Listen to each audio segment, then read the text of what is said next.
Dia berjualan di lokasi, dia bisa menjadi saksi atas peristiwa perjudian dan juga menjadi saksi dalam peristiwa penembakan. Ini sudah yang saksi sudah kita periksa dan kita lengkapi alat buktinya. Kemudian mungkin akan ada yang bertanya, kenapa kok jam 16, kenapa kok ini dijadikan tersangka ditahan, kok yang ini tidak? Perlu saya sampaikan di sini bahwa pijakan penyidik melakukan penyidikan itu dasarnya adalah yang pertama adalah tempus, locus, modus, baru kemudian actus reus mens rea. Ya. Tempatnya, lokusnya ada di register S, di letter S, register Papua Ikan. Kemudian modusnya apa? Mereka melaksanakan pidana perjudian.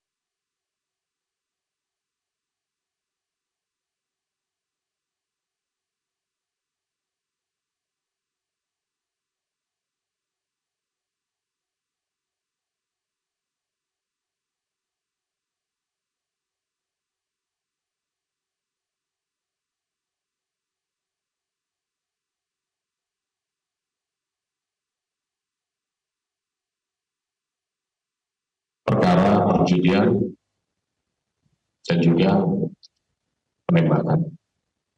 Dia saksi dalam arti saksi yang menyatakan bahwa dia kenal dan lain sebagainya.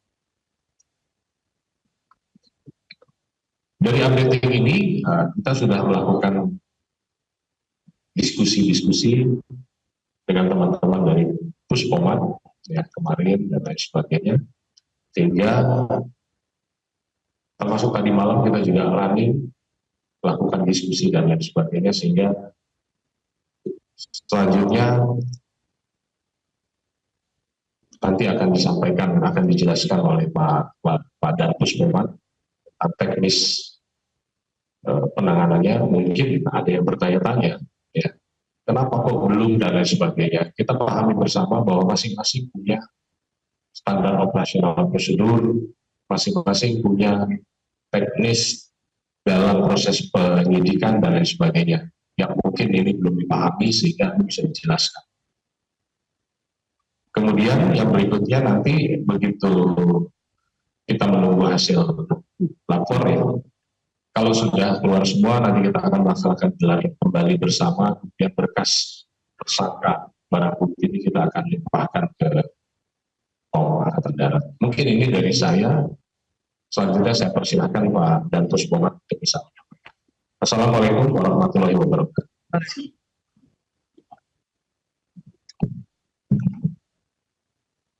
Bismillahirrahmanirrahim. Assalamualaikum warahmatullahi wabarakatuh. Selamat pagi, salam sejahtera kita semua. Shalom.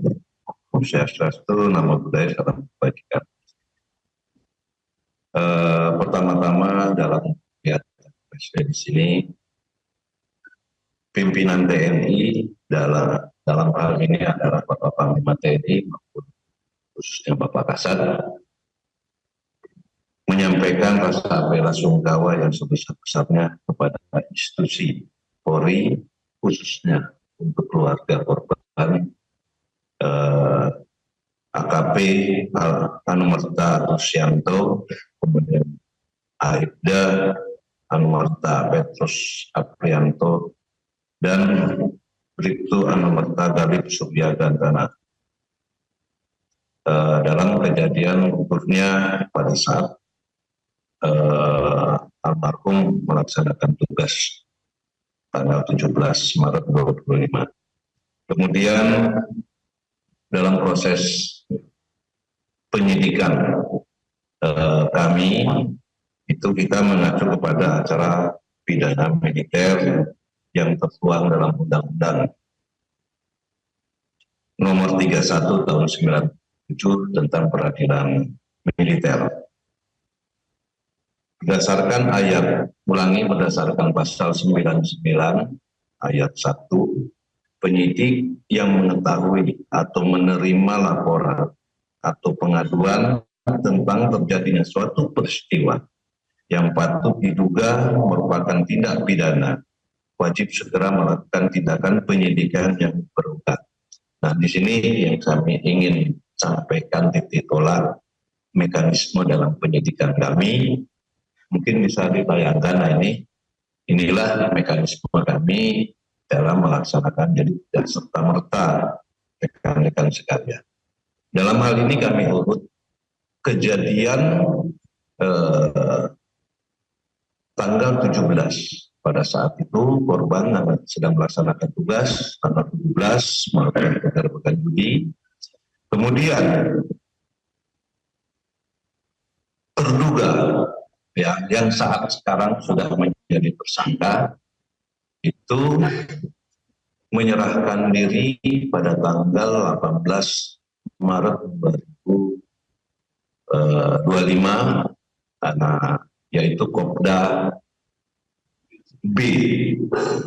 Kemudian tanggal 19 Maret 2025 tersangka kedua itu Peltu YHL itu menyerahkan diri di Batu Raja, sehingga anggota kami di Subdepom Batu Raja yang menjemput dan membawa ke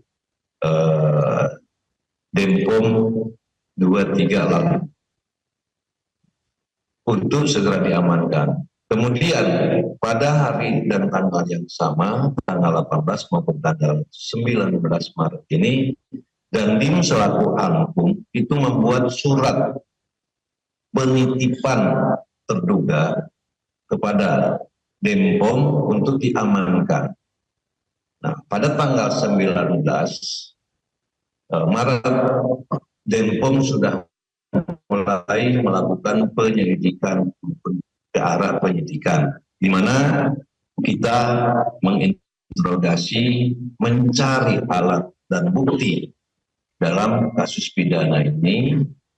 Alhamdulillah pelaku mengakui, kemudian menunjukkan di saat dia lari dari lokasi itu membuang senjata di satu tempat. Akhirnya tanggal 19 Maret siang hari anggota Denpom melaksanakan pencarian barang bukti tersebut dan syukur alhamdulillah ditemukan. Mungkin fotonya ada.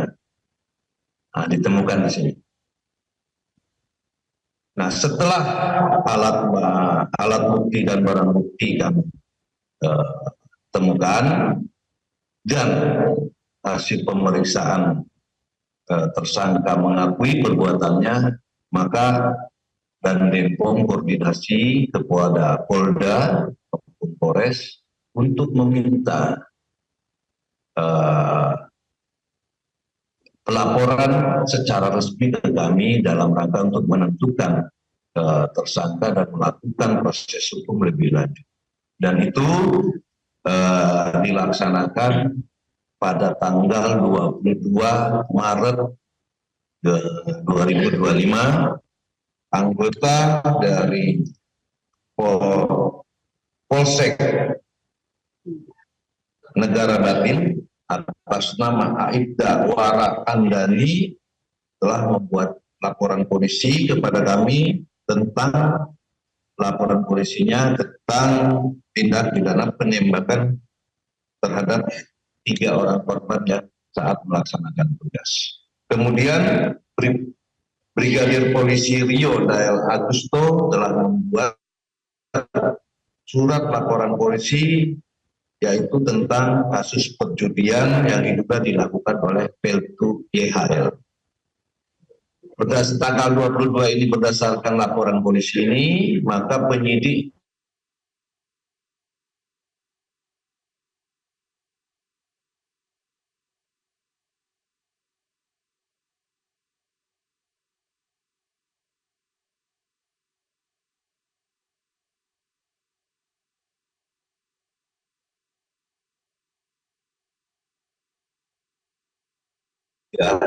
Maret 2025 dan mengeluarkan surat penyerahan perkara untuk penyidikan dan penahanan sementara, sehingga di tanggal 23 Maret 2025 resmi kedua tersangka ini kita jadikan sebagai tersangka untuk penyidikan lebih lanjut.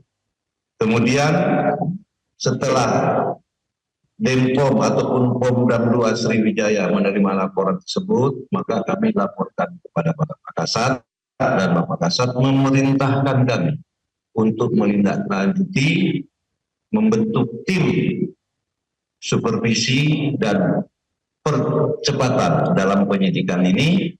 Maka kami koordinasi dengan Kadif Propam, dan alhamdulillah pada tanggal 24 Maret 2025 sore hari kami beserta Karop Propus Mabes Polri, Brigadir Jenderal TNI Polisi Pamen Simanjuntak bersama dengan Danpus Sintelat dan bersama Sintel Mabesat, tim ini datang ke Lampung.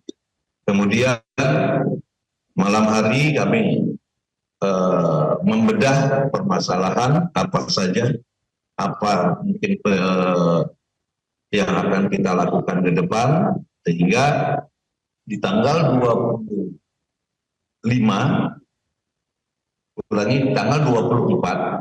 tanggal 24 kemarin kami memohon kepada Kapolda untuk melihat hasil dari rekan-rekan Polri seperti apa, hasil dari kita seperti apa, kita padukan.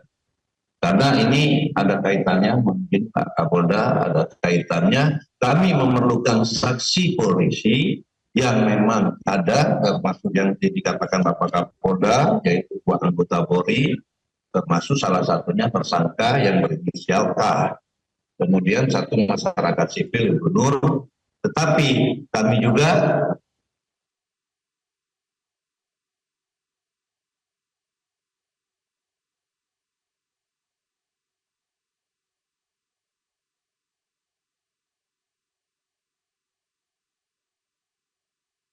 Download Metro TV Extend sekarang.